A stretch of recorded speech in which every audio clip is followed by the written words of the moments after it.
welcome to Tea Time. That's right, it's Monday night, 8 o'clock. It is September 14th. I'm so glad that you're joining me tonight. I'm going to talk about my weekend really quickly and then get to my guest. What I do, Friday night, I really didn't do much. Just stayed in, chilled, relaxed.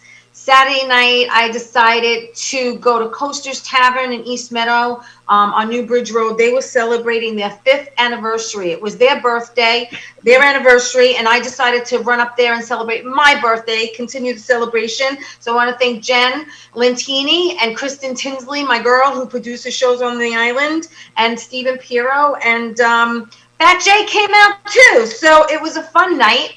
Everyone wants to know why I had on sunglasses, because I had a sty in my eye, which is still not gone yet. That's why I'm wearing the glasses, because I have no mascara on. Anyway, so it was a fun night. Thank you, Kristen Tinsley, for my flag. Lovely. And Sunday, nada, zilcho. I did laundry. That was my exciting Sunday. But I do want to announce that this coming Saturday, the 19th, Bat Boy, a Yankee Miracle, will be performing. I will be performing at the Yogi Berra Museum in New Jersey. It's a very, very small, limited crowd, like 30 people. And it's going to be a mini version, and it's going to be virtual. So we're going to be streaming it. So I'm excited about that. And I'll let everyone know where that's going to be happening. Hello, Nancy David First. You know Nancy David First. She's my All right, Chris Roach is my guest this week. How you doing, Chris? Hi. How you doing? Hi, Nancy David First. Hello, Nancy David First. Nancy and I went to high school together. Oh, really? Yes, I know her son worked on the show with you. I know her rotten son. Her Rotten Islander fan son. So listen, so I want to just let everyone know, Christopher Brian Roach is an actor. He's a comedian. So listen, you're originally from Queens, and you moved to Long Island when you were 5 years old. Where are you originally from Queens? Glen Oaks, which is barely Queens. You know, it's like right on the border of Nassau County. But my first memories are of Glen Oaks. That's cool. Well, I know I'm a Bayside girl. I'm from Bayside. Okay, I can see it. So you moved to Lake Ronkonkoma? My father moved us to Ronkonkoma in '74, and it was still like being developed. Yeah. So there was plenty of dirt roads out here. Mm-hmm. And we used to have like wine grapes growing in our backyard. It was just crazy. And not slim pickings as far as friends. Slim pickings as far as friends. What high school did you go to out there? Sachem. Sachem. Yep. Yeah, that's the one. That's Sachem. My girlfriend's in Holtzville. I think her kids went there too, right? Yeah, Holtzville goes to Sachem. It's all the same high school. All right, so listen. So, you're known for your comedy. You're known for acting. But, I do my research on my guests, okay? And you actually did not start in comedy. You started acting. You started acting a long time ago, right? You started many, many years ago, like in theater. You did theater. I thought you were going to like pull up my criminal record for a second there. My heart, like, oh my God, how much research did she do? I didn't get that, but you did theater. You did a lot of theater, like me. You did One Flew Over the Cuckoo's Nest. You did Of Mice and Men. You did The Boys. Yeah. Well, no, it was actually the stand-up. I started with the stand-up, and I went immediately. Like probably like a year later, I went into theater. Not so much to do theater, but just to like become a better stand-up, and I fell in love with theater. So you actually did start with stand-up. I thought you started theater first. All right, so when did you so you took Rich Walker and Peter Bales and Steve Lazarus class? Yeah. I took it like... just take it one time. Like 7-8 times in a row. Because I loved... I was instantly hooked. And I fell in love with those guys, Richie and Peter and Steve. And I just loved the environment. And it's something that I do miss... since this pandemic, the one, dare you say, positive out of this is I've been doing a lot of Zoom writing, which is cool. Yeah. After this, I'm going to be Zoom writing with Chris Monty. Nice. And so I'm getting together with friends and doing Zoom writing, which is great because we always used to say, come on, we get together, we'll go to a diner. Yeah, but now you have this Zoom, you can do it right there, which is great. And also, I think the pandemic has given birth to the outdoor show, which was really done kind of half-assed till now.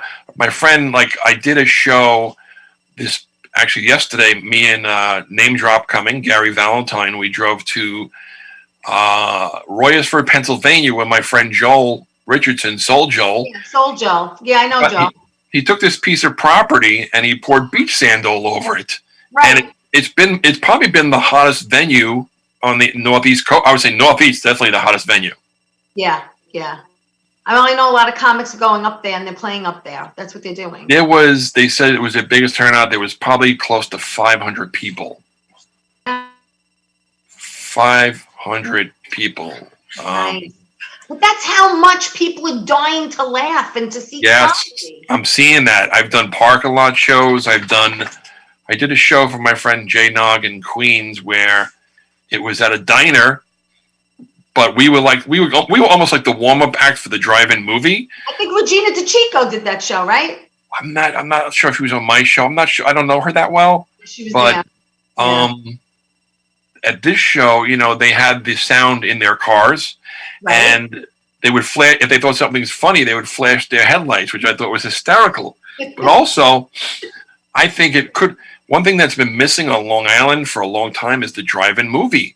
Yeah. And I'm hoping that somebody sees this as an opportunity to, if somebody opened the drive-in movie, it would be a smash. I know. I mean, the last drive-in movie I was ever at, because we had a summer house out in Rocky Point, was the Rocky Point movie. I remember that one. You know what? I think that sign, I remember like 5 years ago, that sign was still there, but it was like those weeds growing all over it. Yes, because they were trying to turn it into some kind of golf range or something. Yeah, I used to go when I golfed, I used to go down a little further on the right to that golf course, which was Rolling Oaks or something like that. Yeah. It was a really good golf course. But I see a lot of people doing these pop-up drive-in movies, but they don't have the license to show new releases, so they're showing the old stuff, which it's still a treat, to get out and do something. Yeah, but, everyone's clamming to do something. They really are. So okay, so you started in stand-up. You take the class, the comedy class. You took it like 7-8 times, and you fell in love with it. And then, like I said, and then you got into acting. And I want to know, all right, here it says Hidden Potential on HGTV. Was that your very first gig? Ooh, that was, you know what it was? I'll tell you, here's a funny story about that. Ooh, I can't wait. This what do you call it? Interior decorator was my first scene partner in my first acting class. Cool. And when I worked on a scene with her, we took Joanna Bexton's class. We were very fortunate. I think she's retired now. Yes. But she, it was like a breakthrough moment with this acting scene I did with her. Because until then, it was so weird having people in my face doing these repetition exercises. Yep. So my friend Paige said to me, "I'm on the show Hidden Potential. I'm one of the designers. Like, there was always this one girl and the guy that did it, and she would step in now and then, but she was always like still connected with the show. Anyway, she calls me up. She goes, "We have the theme of the show is they got 3 houses. They find a couple. Let's say you're looking to spend your budget for a house is $400,000. They find you one for $200,000. But if you find the hidden potential, they put $100,000 worth of work. You get your dream home and you save $100,000. Just a quick example. But it was 1 or 2.5 days of filming with no pay. So a lot of times these couples after the first day, they were like, "Nah, I don't think so," and they would never come back. But meanwhile, production and everyone, they all put so much work into getting this together. You had to have 3 houses signed over to you for the day where the owners would leave. And it was so much work just to get these 3 houses. So she goes, "Can you please step in with your wife and pose as home buyers?" So we did that. Yeah, that was my first dose of reality TV. And that's when I started realizing, reality TV is not reality, because I think in old, in most television shows, the director is in a director's chair talking to you, where the reality shows, they're up on their feet. They're telling you like things like, "Come on, all right, we're going to do it again. But now I want you to really be angry," Yeah, it's really scripted. So you don't have to be. It's not, but it is. I always say to, like I was telling my nieces, watch. There was an episode of Jersey Shore when Snooki is having a fight with this girl, and JWoww's trying to break them up, and Snooki's got the girl by the hair, and JWoww's breaking them up. She's wearing like these knee-high socks, and click, they're gone. The socks are gone, probably because JWoww was sliding all over the carpet. Right. So the fight, they must have broke them up. They probably were really mad at each other. They must have broke them up. Yeah. Changed her socks. She took her socks off. All right, ready? Action. And they start fighting again. That's funny because I see girls take off their earrings. Yeah. They take off their socks. So the funny thing was when it aired, and it was a legitimate show. Every episode except for the one we were on was a legitimate. They were legitimate home buyers. It was real home buyers. So we ended up picking a house. They wanted us to pick a house in Teaneck, New Jersey. And after it aired, my wife and I were in Smithtown, Long Island, at a Gold's Gym working out. And people started recognizing us from the show. And one woman said to us, she said, "Weren't you from that Hidden Potential show?" We're like, "Yeah, that was us." And "Oh, you moved to New Jersey." And we said, the first woman that ever said that to us at the gym, she was on the treadmill next to us. We said, "No, we just did that for a friend. It wasn't a real, thing." And she looked like offended and upset. Wow. So I said to my wife, going forward, because one other person got upset, I said, going forward, let's just tell people that at the end, the real estate guy screwed us over, and we said no, right? People were very upset to find that reality TV is not reality. Yeah. It's a little disappointing. It really is. So was that was your first original? I think that might have been my first acting gig, other than maybe a couple like stuff I did with friends that I don't even. That wasn't a paid gig. So what was your first paid acting gig? And what got you your SAG card? Well, that not my first paid acting gig. My first paid acting gig was I played a pixel on the Optimum Cable TV campaign that was running for a couple of years. Uh-huh. And all these guys in different colored, the one guy in pink says, "Pink makes me look chubby," and I was green. My big line was, they were like, "Green, what do you want? What do you want to do?" And I go, "Be greener." And, like Lurch. And they ran so much and it was non-union, so you get one flat rate. But they ran so much that like people would be like, say at Madison Square Garden, taking pictures. "Hey, you're up on the Jumbotron." Me and like 4 or 5 other pixels in the picture together. Yeah. I think they were at the beaches where they had like cutouts where you could put your face in the pixel. And then I remember people knocking on my door Halloween dressed as pixels. And pretty soon it got out that the green pixel lived in this one house, and people would ask me, I'm getting my mail, "Are you the green pixel?" I'm like, "Yeah." That's funny. So that was my first acting gig. Known as the Green Pixel. Well, listen, I want to give some shout outs. Hello to Greg DiFilippo, who's watching in Florida. And Cammie is watching. And Bruno. Hello, Bruno. Good evening. Thank you for watching. Please like the show and share it. I'm here with Chris Roach. Chris is an actor. He's a comedian. Hello, Grace Matranga. She's watching from the Bronx. Look how handsome Chris looks tonight. Isn't it good? All right, listen. So everyone stay where you are. Chris, don't go away. We're going to take a quick break, and we're going to be back in like 1 minute. So don't go away, everyone. Stay tuned. Don't go away.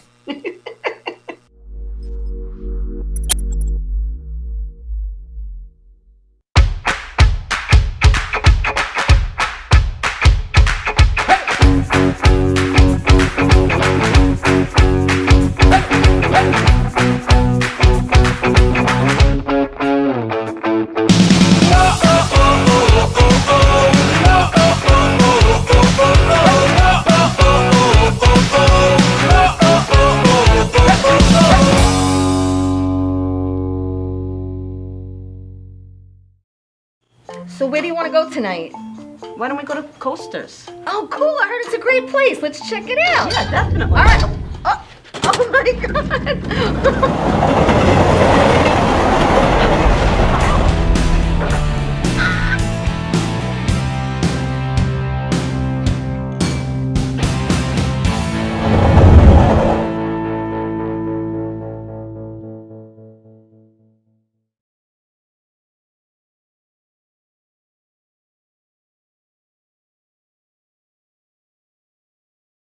Okay, count me in. You're on. Hey everybody, welcome back to Tea Time. It's Monday night. I'm so glad you joined me tonight. I'm with actor and comedian Chris Roach is in the house with me tonight. Hello to Joan and everyone watching. Please like the show and share it. Chris is holding up my father's favorites, Malamars. Oh my God, they're so good. What's My not dad to love too. about a Malamar? They must have just got back on the shelves like today because the shelves were filled with these. And because, real Malamar fans know that they stop for the summer, I know. the warm weather. I know. So listen, so you started in comedy. Chris started in comedy. He took the class over at Brokerage, and he loved it so much. He took it like 7, 8 times, which is good because that helped build your set. I mean, it helped. It helped. Real. For me, it was getting over a public speaking fear. So for me, it was like that incubator, that supportive environment that helped me face my fears. Right. Which I'm still trying to do. Well, I think you conquered that. I think I conquered that. With that came TV. You've done television, you've done film, you've done theater, you've done commercials, and you've trained a lot, like you mentioned before. So you did Hidden Potential. You did a pilot called Adult Swim. You did the Onion Sports Network. You were Rodney. Oh, One Life to Live. I think I lost you. No, I'm here. There you are. You froze. You said you're Rodney. Yeah, I was Rodney on One Life to Live. Yeah, and then you were on Law and Order, SVU. You were on you were on the Michael J. Fox Show, Flesh and Bones. You did Limitless. You also did which isn't here, but it's I have down that you did Instinct with Alan Cummings, which was a great show. Yeah. Oh, that was a great experience. I got vertigo. He's great. I love him. He was so nice. Oh my God, what a nice man. Talented, so talented. So you got to do all these things. You've done commercials for Panasonic, All Detergent, Miller High Life, voiceovers too. I mean, is there one that you like more than the other, or you just enjoy it all? That's a good question. I mean, stand up and acting are right there at the top. Yeah. Even I had a band. I say had, still do, but we haven't gotten together in 6 months because everything that's going on. What do you play? Guitar in an original rock band. Nice. But the thing is, like my wife said to me one time, my wife said, "What are you doing so many things? The band and the acting and the comedy. Just pick one." I said, "You don't understand. They're all horses running the same race." Yep. My husband tells me the same thing. He's like, "You're doing this, you're doing this, you're doing this. Pick one." I'm like, "No, you don't understand because it's all interwoven. It's all yes. It's all connected. It's all networking, and you never know if you do one thing, it's going to lead to another. You know that." Yeah, like let's say just for an example, what if my band really took off? Then it could help my exposure in the other parts. Or if my comedy took off, it could help my acting. Or if my acting took off, it could help my comedy. Well, what's the name of the band? Ridgehaven. Ridgehaven. Original rock. And were you playing out a lot before the pandemic? No, you know what? This is a new thing for me, playing out in music. So we had about 4 or 5 gigs in a year, which was phenomenal. Yeah. And a lot of them were at, most of them were at Revolution in Amityville, which I was sorry to hear closed. I know, it's so depressing. It was such a great environment, especially I was just starting out. It was so great, and because there were a few other gigs I did where they weren't so pleasant. It wasn't just a pleasant experience as far as. I'm trying to get into in Farmingdale, the Nutty Irishman. That's a cool place to play. Nutty Irishman, yeah, and I was trying to get in. I did play once at Mulcahy's. That was fun. Yes, that was fun. But unfortunately, and several people have said this, that live original music on Long Island for some reason is not getting the where you can get a band that will go out to Maryland and they'll sell out, and you come to Long Island and it's like for some reason you're right. On Long Island, the tribute bands do good. Yeah, and there's so many of them right now. The tribute bands do good. It's just the original bands that I think tend to struggle. Yeah, they do. You know. Do you write any of the songs yourself? just the guitar stuff. I'll come up with parts, and then the bass player will come up with parts, and then the singer will jump in. It's a lot of fun. It's a lot of fun. Yeah. I miss it. I miss it because, with the pandemic, we don't want to be in the same room, And I know it's crazy. We got have masks on, I guess. But I'm hoping to get back into it soon. Yeah. Yeah. Well, everyone's hoping to get back into something. Oh, so yeah. Tell me how in 2016, and is it true, is the rumor true, that you were doing a set and Kevin James walked in and saw your set and said, hey, I think you'd be cool playing Mott for my new show? Yeah, long story short, that is. I was sitting at home on, I think it was a Wednesday night, and John Truson from Governors called me up, and he said, if you're not doing anything, you want to open up for Colin Quinn, come down, not open up, he said, do a set. There was other people there. Colin was working out a new special. Uh-huh. So I went down there, and Kevin came out to see Colin. Right. And he literally walked in. The timing was just like, when I think about it, it was freakish. He literally walked in with his entourage probably about 3 minutes before I was going up, which was good because it didn't allow me a lot of time to overthink and get nervous. Right. So I went up there and I did my thing for 10 minutes, and I never got to say hello to him because he left before the show was over. Yeah. And I met him like a few weeks later at Governor's in Levittown. That's when we officially met in the green room. Yeah. And we did have a friend in common, which he was not aware about. So we definitely connected right away. And a few weeks after that, I heard he was doing a sitcom. I heard he had plans and I saw on the breakdowns on Actors Access, his sitcom with a couple of breakdowns. So I called my manager and I said to her, get me this audition. And also I want the script of the other character too. So in case they, sometimes you go in for an audition, they'll say, go back out and read this. Right. So I prepared both characters and I went in, they did just that. They said, all right, can you go out and read for this one? I'm like, yeah. And that one fit really well. He was, I remember the breakdown was giant, long-suffering father of 7. I'm like, well, I'm giant, I'm long-suffering, I got 1 kid, so I'm pretty close. And then they called me, it was probably like 2 weeks later, called me to ask me to be on the show, and that was surreal. I was driving on Portion Road and oh my God, I can't. Almost drove off the road. Yeah, I know, it's crazy.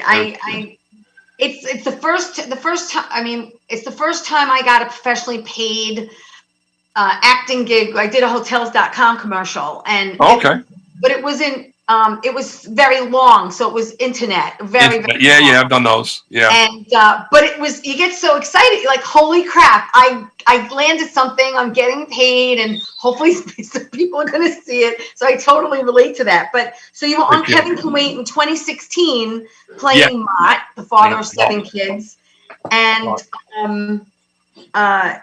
Anthony DiDomenico got me. Anthony DiDomenico. He knows I like Coca-Cola. Oh, that's cool. So he got me a personalized. Isn't that so sweet? That's great. And then it ran for 2 seasons. Yeah. How much fun was it to film at the Billy Joel concert? That was, what's weird about it is that was one of the first scenes we filmed. So that was surreal.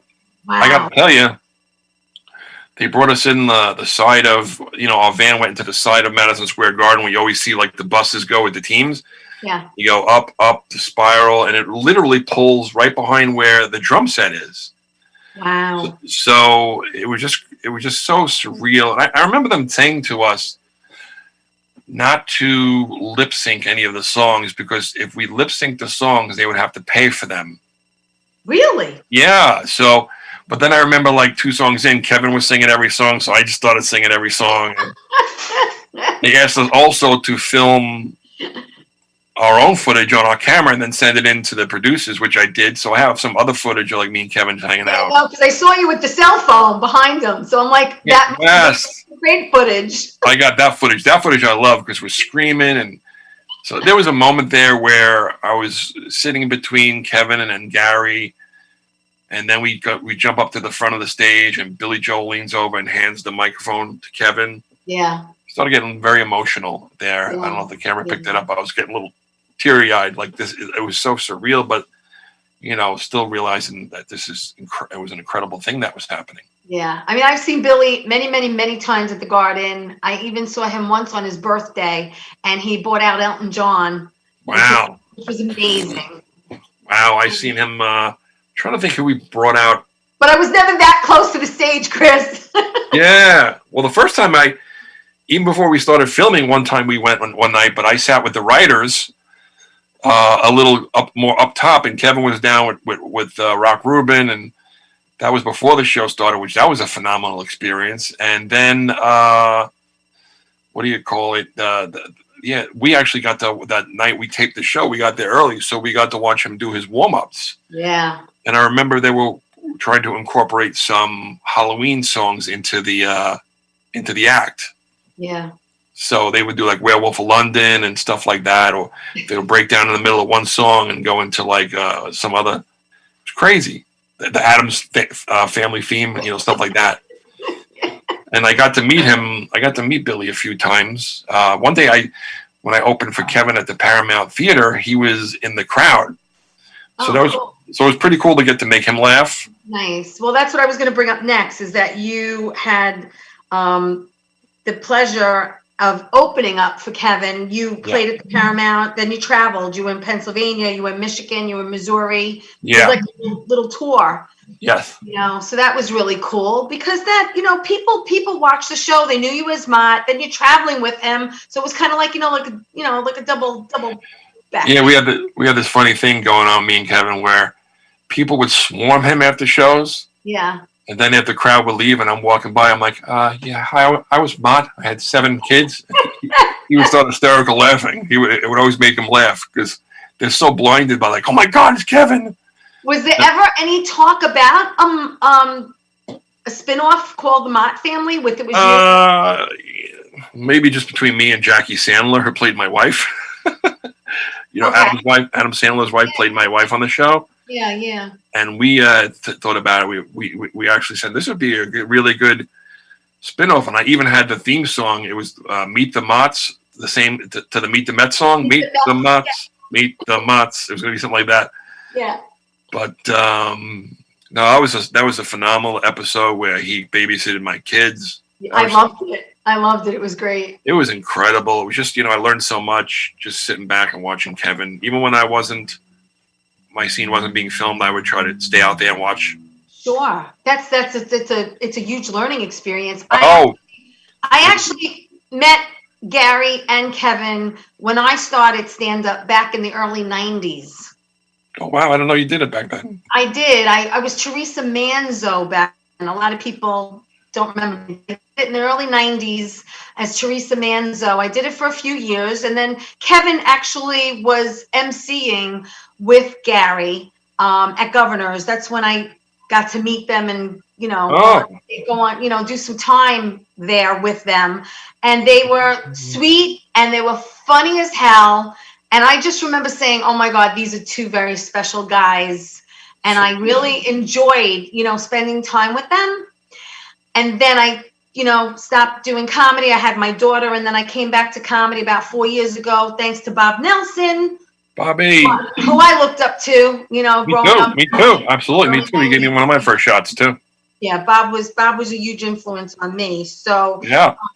So doing the show with Kevin is like a dream come true. And then you're touring with him, and this is all happening. And then but you didn't just open for Colin or do time with Colin or open up for that matter for Kevin, but you've also opened up for Rosie O'Donnell and Kevin Nealon and John Panette. I mean, these are nice people to open up for. Oh, it was those 3 were all the Governors, and Rosie was hanging out with her. She's just one of us. Yeah. It was just like hanging out with somebody that I knew for years, and she was so cool. Yeah. Kevin Nealon, what was cool about the Kevin Nealon one was his limo was late to go pick him up after the show, so we sat at the bar and talked for like 45 minutes. That's cool.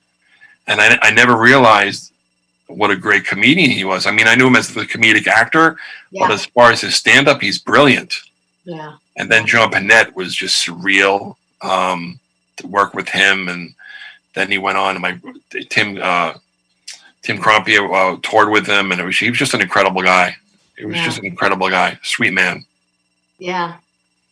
All right, so listen, we're going to take another quick break. I don't want anyone to go anywhere because when we come back, we're going to talk about what happened after 2016. All right, so we'll be back right after this break.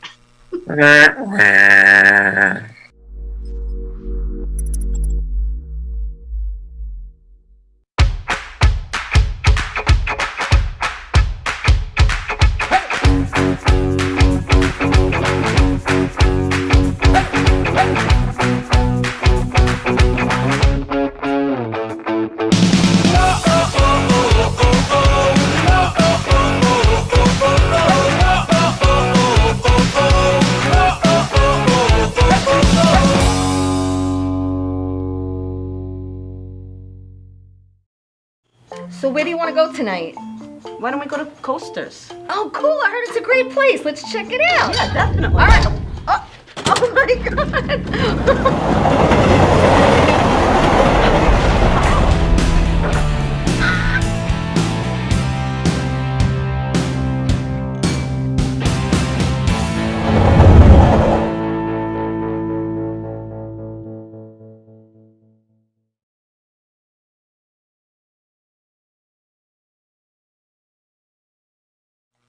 Hey everybody, welcome back to Tea Time. I'm so glad you're joining me tonight. I have actor and fellow comedian Chris Roach is with me tonight. We're talking about, him doing stand-up and taking classes, and we talked about Kevin Can Wait, and how he played Mott, a dad of 7 kids, and how he opened for Kevin, and not just Kevin, but for other very well-known comics. And I think he got past his fear of public speaking. So 2017, you come out with a song parody that gets almost 2 million views. Yeah, that was so much fun. And tell me how that came to be. That was song Kokomo, correct? Yeah, that was just a song I used to sing in my act for fun, but like 2 lines. And then one day I said, you know what? I should really finish the song and make a video. So I finished it, and with the help of John Truson, and he filmed. He did such a great job filming it, and not only filming but editing the thing. Yeah, it was great. And I remember putting it out. I never really did it to think of anything monetarily. Like everybody's, like you get money on YouTube if you get a certain amount of follows. Okay. So I put it on YouTube. And I remember Newsday asking me the next day if it was okay if they could put it on their site. I was like, go ahead. But little did I know, I didn't have it protected. So like Newsday got over 500,000 views. Wow. Which didn't go to my page, which, I really didn't care. I just did it again to make people laugh. Yeah. Friends and I would try to make friends and family laugh, and whoever falls in after that is just a bonus, Right. But I remember when we did the railroad scene, I had asked Rich Walker, his wife works for the railroad. I said, what train and what time is the most unpopulated, when there's nobody, I want no one on the train. And He told me, leave Ronkonkoma at say Tuesday at 9:30. So I invited a bunch of people. Yeah. And were you there, by the way? There were so many people, I can't remember. I wasn't. Unfortunately, we're going to work together one day, Chris. Though. One day. But anyway, it was let's say it was $17 round trip to Ronkonkoma and Hicksville and back. And all of a sudden, I'm waiting in the parking lot for maybe 8 people, and I'm not even kidding. 20 people showed up. 20. Yeah, I was going to say there was a lot more than 8 people on that train. So that was 20. You figure that was 20 times 17, or I'm getting all these tickets, and we're waiting for the conductor to leave, or the ticket, what would you call him, the ticket guy, the railroad guy. Yeah. He looks at all of us dressed in Hawaiian garb. He goes, what are you guys doing? I said, we came from a luau. He goes, all right. And he walked away. And after that, the train was ours, wide open. And we did a lot of takes, and we were talking about all the different things we wanted to do on the way back. But it turns out the train on the way back had all the Madison Square Garden people, and so the train was pretty much filled with people. But the look on those people's faces when 20 people walked in Hawaiian garb, that was funny. But it turns out we had enough footage to That's great. No, it was a great video. It was it's fun to watch. It's fun to listen to. Yeah, I like every once in a while someone will comment from like, oh, I moved 20 years ago to Florida and this really, I was homesick and this was great. Thank you so much. And then there are Yeah. some people, right, what a jerk this guy is. No, I think it was fun. I think it's fun to watch. It's fun to I love the listen to. insults. And I think you know what it is. I think when it comes to something being your own backyard, so to speak, Yeah. people are proud. People are proud, and they wanna celebrate where they live. And you mentioned the stops along the way, and it was great. I mean, I got excited because I put out a video a month or two ago. The last hurricane we had that knocked out everyone's power. Right. Andy? No, the one that just happened a couple of months ago. Oh, I got a tree down. I'm still waiting. My neighbor's got man. We didn't lose power. I didn't lose power. My neighbor across the street lost power for over a week. Thank God we didn't lose anything. But all I saw outside was the winds blowing, the trees, and I'm like, all I could think of was Dorothy from Wizard of Oz. I run upstairs, I get my Dorothy costume, I get a fake Toto. It's a bulldog, and I do this live. I didn't see this. Ended up getting over 10,000 views. That's great. It didn't go viral, but I was like, holy crap, that's like the most views I've ever gotten. But that's so funny, though. It was funny. It was funny because I was like, it was like the stupid video. That's hysterical. That's quick thinking, too.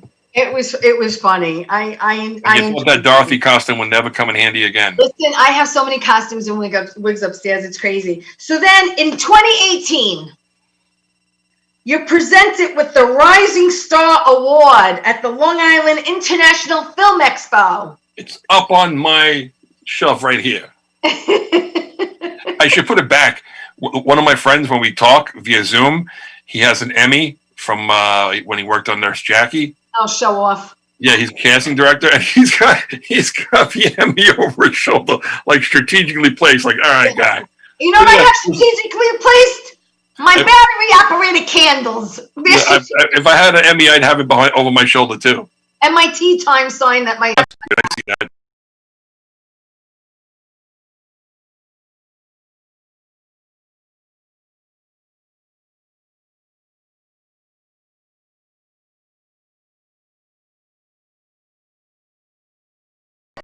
They called me up and told me. Did they vote? Yeah. Huh? Did they vote? I'm having a brain fart. Yes, they called me up and told me they were going to present me with the award. I was very flat. Performance with the films and everything, and it's really a fun day out, fun week, 2 or 3 days that they have this film festival. It's really a lot of fun. Where was it? That was at the Belmore Theater. Oh, okay. That's right by me. Yeah. Debbie Markowitz. Yes. Oh, Debbie. Yes. She's a sweetheart. Yep. Love Debbie. I had her on as a guest. Yeah, she's big on in as far as Long Island film. She's very big. Yes, she is. She's the woman.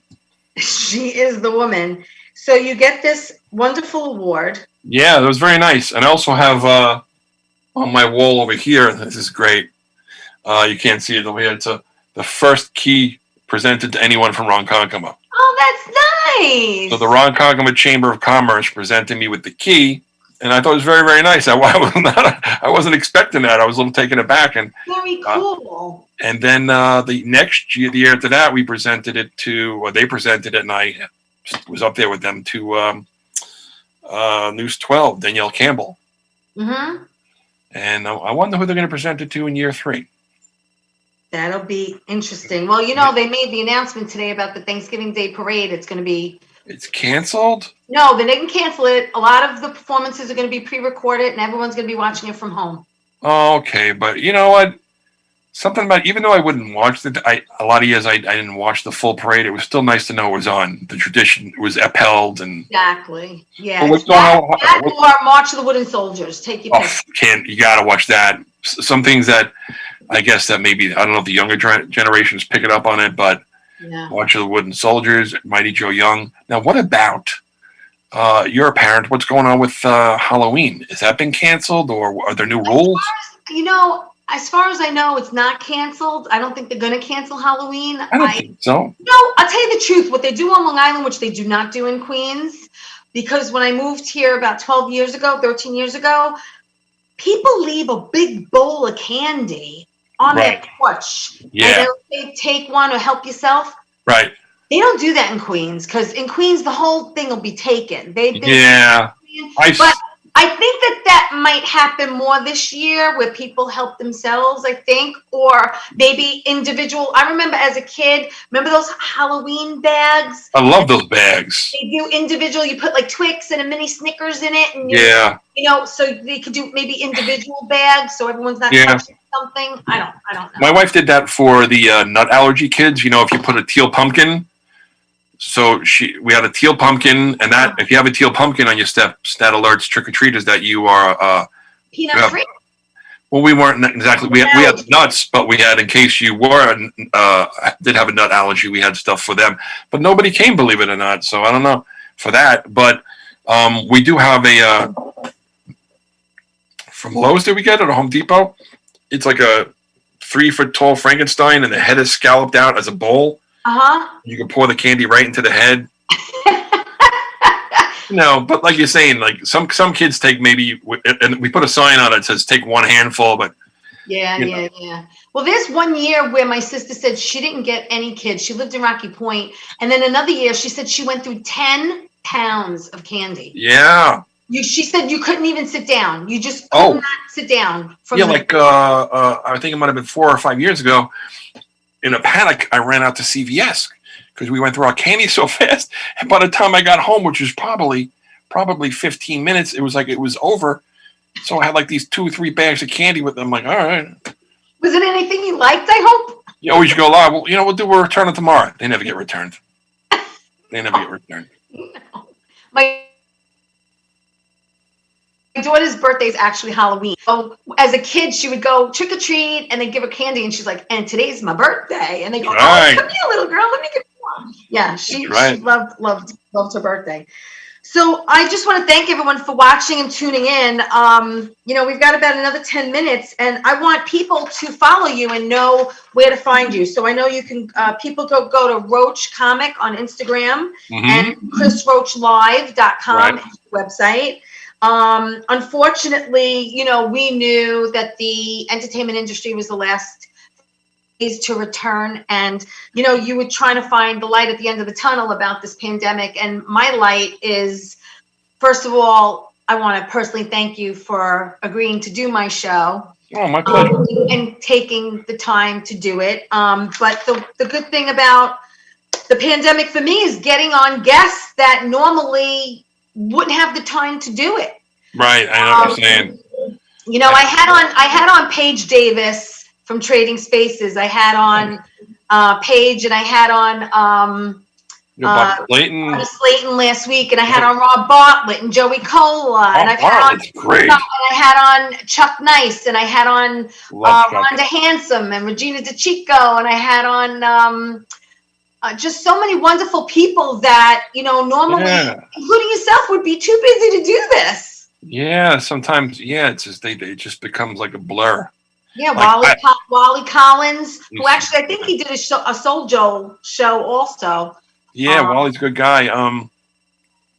There were times where I remember going from 2 auditions in a week, going to the city twice a week for auditions and gigs on the weekend, that I remember saying, man, if I just had like 1 or 2 weeks where I could just shut everything down and write, and boy, did I get my wish. I know. I said 2 or 3 weeks, not 2 or 3 months. You know what it is that it's so universal, and we're all in the same boat, and we're all going through the same thing. And we had you and I met a couple of years ago. I think I originally met you through Lori Davis, and then we did a show in the little room together through her. And then I saw you only a couple of weeks ago. We were at the rally at Governor's. Yes.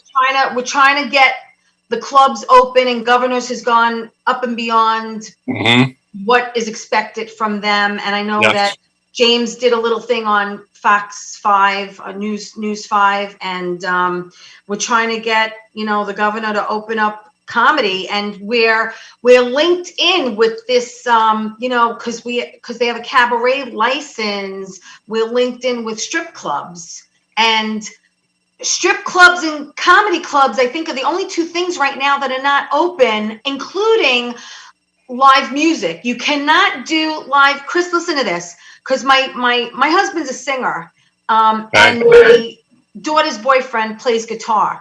Okay. He can play at a place, cannot be advertised, cannot sell tickets. So it's kind of like going into a restaurant and you hear music that's piped in. Right. Well, they just happen to be there playing.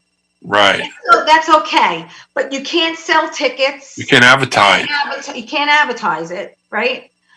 Huh. So it's a little insane, because I can walk into a potentially German-fested hot box called the Gym, but we can do comedy outside. You can stick your 3 fingers into a bowling ball, but you can't do comedy outside. I don't understand. Is the thinking that when people laugh, they're like ha ha ha, like it's all like coming out? I don't know. I mean, people, especially governors at the patio, they were 6 feet apart, and the comics are behind a plastic curtain. I mean, and everything was, and it's outside, which people feel more comfortable doing than inside. Right. But I mean, comedy and live entertainment has to come back, whether it's comedy, music, it's got to come back. Because anytime I do a show, it's like you could definitely see people I mean, listen, you can stay home and watch Netflix every night, but people love to get out. They love to get out and to see a live show too. They love to get out, you know? Yeah, March, April, and May, I didn't go anywhere except food shopping. Right. Right. And I remember not seeing another person except for really my wife in like 3 months. Family members and, close friends. Mm-hmm. Well, it's very surreal, because my doctor, I had a physical the other day. He said that the vaccine should be out in November, that all the frontline people are going to get it first, and then we'll start getting it in about February, March. So hopefully, well, I went for my flu shot today, just know that I got it, because I have to get that every year. But it's I mean, have you obviously taken this time to? I mean, I know I wrote some material. Oh yes. During this time. Oh yeah, actually working on a sitcom and doing some like Zoom table reads, which is a lot of fun. Oh, that's cool. Seeing like 10 different faces up on my laptop, and I think that was a lot of fun. Yeah. I thought it was a lot of fun. Yeah. So yeah, trying to catch up on the writing.